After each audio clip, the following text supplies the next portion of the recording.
And the mayor disappears as if by magic, and here we are with our chief foreign affairs correspondent Lara Logan and former National Security Council staffer and current CBS News consultant Juan Zarate to talk about Iran. I would just say, going into this interview, that was on tape, obviously, tape just a few minutes ago. We can now report that all of the people who were on the subway have been brought out. There were 320 of them down there. Only one person injured seriously enough to go to the hospital. So all things considered, a pretty lucky thing for those folks especially, and for the District of Columbia. All right, from local news to foreign news, a big day in Iran yesterday. I guess this was the anniversary of the Islamic Revolution there.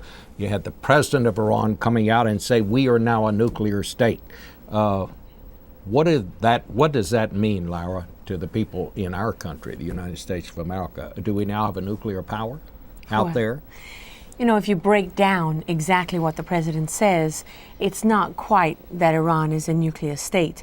And they still are a long way, it appears, from what we know, they're still a significant way from making nuclear weapons. And of course, they say they're not making nuclear weapons. But what it does mean is it presents the Obama administration with a very difficult situation. They're at a point where they're trying to make peace with Iran in some form. They're trying to stop Iran getting nuclear weapons, and yet at the same time they've got a regime that is very clearly rattled by the opposition, and that is playing a serious hand in how the regime reacts to any overtures made by the US and other countries. And so it makes the nuclear issue that much harder to solve. So, Juan, how is this being viewed in Washington by the nuclear experts? Do they really think that Iran now presents some sort of a threat? And what does the administration do about it? What is it trying to do about it? Well, I don't think the Ahmadinejad speech adds much to the technical knowledge that we have about the Iranian nuclear program. I think the nuclear experts who have been looking at Iran for some time would say that Iran has been making steady progress toward greater and greater nuclear capabilities, both on the civilian side and perhaps can be viewed on the military side as well, making a path toward nuclear weapons. The revelation of the site near Qom, I think, was a major data point for the experts on that.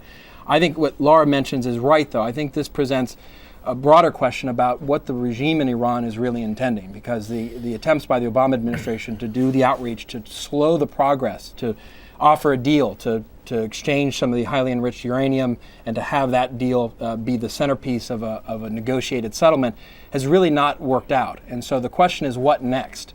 And so now you've got Secretary Gates, Secretary Clinton talking about moving to the pressure stage of the engagement. But I think there's some... And that is by putting new sanctions. Trying to get some kind of sanctions on Iran. That's exactly right. Are we doing that?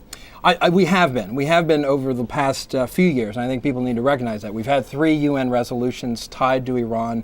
You've had the Treasury Department out trying to convince banks and other commercial institutions not to do business in Iran or with Iran. Well, has it had any effect? It has had effect. I mean, just last week, they froze assets belonging to the Revolutionary Guards in the United States. So there has been a ramping up even recently of sanctions. And no question, that has its impact on Iran's economy and also on the mindset. The biggest problem that the Obama administration has, well, there's 2 really. One is on the international stage, because China is sort of dragging its feet at this point. And then it's domestically inside Iran, because everything the regime does now is really shaped by the threat that they face internally. And what was so interesting about these protests, I met with members of the opposition before they happened, and they literally told me exactly how it was going to play out. They already knew. It's so organized. I mean, the people, the supporters were bused into a key area for the president's speech that was meant to send the image of unity and support to the outside world and to Iran. And then at the same time, the internet was slowed, text messages, all of the means of communication of the opposition were stifled and in some places crushed. And that on the back of the fact that all these members of the opposition people have been convicted and sentenced for sending out pictures to YouTube from the last protests.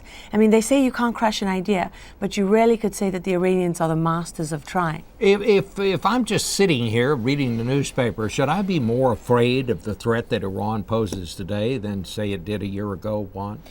Yes and no. Yes, in the respect that it seems like the regime is growing, has a harder line approach, and that the opening offered by the Obama administration really isn't bearing fruit. And so, in some ways, Iran hasn't been slowed. So yes, that's a problem because that creates uncertainty with Israel. Will they preemptively launch attacks against the nuclear program? How will the Sunni Arab neighbors react? Will the Saudis, the Egyptians, the Moroccans, the Emiratis want nuclear programs of their own, creating a proliferation problem and a headache that we don't want to see? But I think, in a sense, the Green Movement has presented a tactical and strategic opportunity that wasn't there a couple of years ago. This has really rattled the regime. And in many respects, people in policy circles in Washington and those watching sanctions elsewhere are starting to refocus and to say, perhaps the focus should be on how to galvanize and help the Green Movement, because at the end of the day, it may not be possible to negotiate a settlement with the regime, but it may be possible to leverage this Green Movement and the insecurity that it creates within Iran to our benefit. What does Iran want, Lara? Why are they doing it? Well, that's a good question. If you look at their role in the Middle East, Iran wants to rule supreme. They want to return to the time when Persia and the Persians were really dominant in that area. That explains, a lot of their involvement in Lebanon and in Syria and Iraq, for example. But the international community is very clear. They don't believe Iran when it says it doesn't want nuclear weapons. If you ask Iranians, on both sides, even amongst the opposition, most Iranians will say, well, yes, if the United States has nuclear weapons, if Israel, our great enemy, has nuclear weapons, well, then why shouldn't we have nuclear weapons? And that we won't be taken seriously unless we have them. Well, exactly, and they feel that it gives them bargaining power at on the international stage that they don't otherwise have. And Bob, what's interesting is how the regime has used the issue of gaining nuclear power as an issue of national pride and nationalism. And so, which is the easiest card to play. Easiest card to play, and frankly, is the convergence of what Lara was talking about, was the sign of unity within the regime and within the country is actually an ability to demonstrate that there is unanimity with respect to the nuclear program, that the nuclear program is central to this regime dream of power in the Middle East. All right, very interesting, obviously to be continued. Well, I want to thank both of you and